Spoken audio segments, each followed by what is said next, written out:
آپ کے جو لیڈر ہیں عمران خان، ہمارے نہیں پورے ایک پاکستان کی میجورٹی کے لیڈر، مغربی پاکستان کے جو لیڈر ہیں، مشرقی پاکستان تو وہ پھر آپ کو زیادہ پتا ہوگا بیکاز یہ کہا جا رہا ہے کہ خان صاحب کی ٹیلی فون نہیں اٹینڈ کر رہے نئے آرمی چیف۔ دیکھیں، جب اس قسم کا ماحول پیدا ہو جائے جس میں کہ آپ جیسے صحافی اس قسم کے ایک بڑا ہی عامیانہ سوال کریں تو میں تھوڑا ڈس اپوائنٹ ہوتا ہوں۔ آپ سوال سمجھیں؟ میں سوال تو کیوں نہیں سمجھوں، میں آپ کو سمجھتا ہوں تو میں آپ کے سوال کو تو سمجھنا زیادہ آسان ہو جاتا ہے۔ دیکھیں، آپ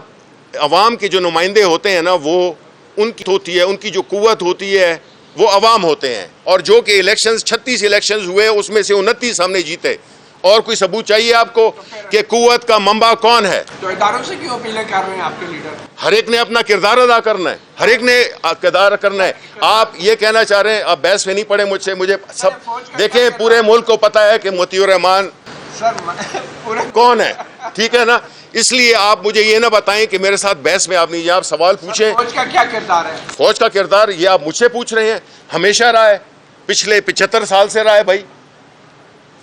اس پہ تو یہ کوئی، اگر آپ اپنے آپ کو صحافی کہتے ہیں تو اگر آپ یہ اتنا معصومانہ سوال پوچھ رہے ہیں، آپ مجھ سے کہلوانا کیا چاہتے ہیں یہ مجھے پتہ ہے۔ سوال یہ ہے کہ جو 50 ارب لندن سے آیا این سی اے نے دیا پاکستان کو، وہ آپ نے ملک ریاض حسین کو لوٹا دیا،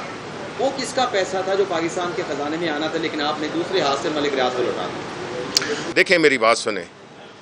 آپ اگر مجھے تکرار کر رہے ہیں تو اس کا میں جواب نہیں دوں گا۔ دیکھیں، بنیادی طور پہ سب پاکستانیوں کو، جتنے بھی آپ کے سامنے ساتھی بیٹھے ہوئے کھڑے ہوئے ہیں،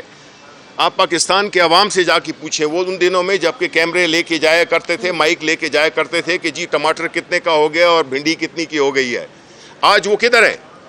مقصد یہ تھا کہ آج جو مہنگائی نے برا حال کر دیا ہے پاکستان کے عوام کا، اس کا آپ سوال نہیں کر رہے ہیں کہ اس کے لیے یہ سوال تو آپ کا بنتا ہے کہ وزیر خزانہ سے آپ پوچھیں، اس حکومت سے یہ جو ایک مسلط کی گئی ہے، ایک جو میری بات سنیں، دیکھیں بات ایک ہی ہے، آپ وہ بات مانیں جو پاکستان کے عوام کہہ رہے ہیں، آپ چھوڑ دیں باقی پاکستان کے عوام کیا کہہ رہے ہیں، آپ نے وہ بات سننی ہے۔ ان کا جینا دوبھر ہو گیا ہے اس مہنگائی سے، اس انصاف اس کی وہ نہ ملنے پہ، اور اس قسم کی چیزوں پہ ملک میں ایک قسم کی انارکی ہے۔ آپ تو ڈیفالٹ کی بات کر رہے ہیں، انارکی ہے تقریباً بننے والی۔ یہ صورتحال اگر زیادہ دیر تک رہی، عدالت، ہم بھی عدالت میں آئے ہیں نا، جس کو کوئی بھی اگر سوال پوچھنا چاہتا ہے، کوئی ہم پہ اگر ہم نے کوئی غلطی کی ہے تو آپ عدالت میں آئیں، ہم آئے ہیں نا عدالت میں۔ ہم نے تو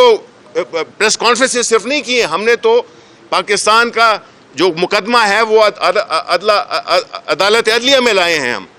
تو آپ جو ہے تو جو آپ کے سوالات ہیں کہ جی 400 ملین تھے یا جو بھی تھے، آپ آئیں، حکومت انہی کی ہے، آئیں عدالت میں کہ جی یہ ان حکومت نے یہ کام غلط کیا تھا، آپ جائیں جو بھی انصاف کے، کیونکہ یہ کوئی لڑائی جھگڑے سے تو ہو نہیں سکتا ہے، نہ کسی پریس کانفرنس میں۔ تو آپ کو یہ سوال اٹھانا چاہیے اس پہ کہ آپ کیوں نہیں گئے، یہ جو بیٹھے ہوئے ہیں اس وقت گھسپیٹی ہے کہ آپ نے ملک ریاض کو دینا بند لفافوں میں، آپ سے پوچھوں گا نا۔ دیکھیں میری بات سنیں،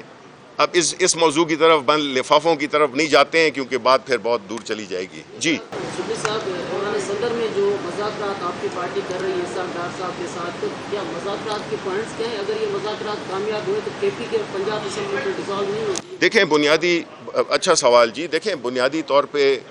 ہم ایک سیاسی پارٹی ہیں اور ہم مذاکرات میں یقین رکھتے ہیں، لیکن کچھ ایسی چیزیں ہوتی ہیں جو کہ آپ کی بنیاد کو اگر چیلنج کریں، جس میں کہ یہ ہے کہ جو صورتحال اس وقت ہماری پارلیمنٹ میں ہے، جس طرح ہمارے ملک میں ہے، جس طرح کے ایک تذبذب اور ایک ایسی ٹینشن پھیلی ہوئی ہے، اضطراب پھیلا ہوا ہے پورے ملک میں،